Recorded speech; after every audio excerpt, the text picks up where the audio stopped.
de cómo la alcaidesa cayó de la cima de una peña de Ródenas de Albarracín, llamó a Santa María y no se hirió. Quien de Santa María tiene su merced bien ganada, que de toda desgracia lo guarde, ya no será tan extraño. De esto hubo un gran milagro, por como a mí me fue contado. A una mujer que era de un castillo llamado de Ródenas, que está en el término de Albarracín y poblado encima de una gran peña bien cerca de una montaña. El alcaide del castillo era un pobre escudero que fue a por su soldada para tener algún dinero. Pero con el fin de no dejar solo el castillo, permaneció allí la alcaidesa.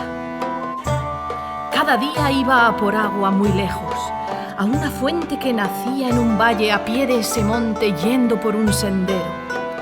Y está muy bien que yo os cuente lo que le ocurrió cuando fue, para que toméis ejemplo de tan importante acontecimiento. Así serviréis bien a la Virgen, que ésta mucho servía.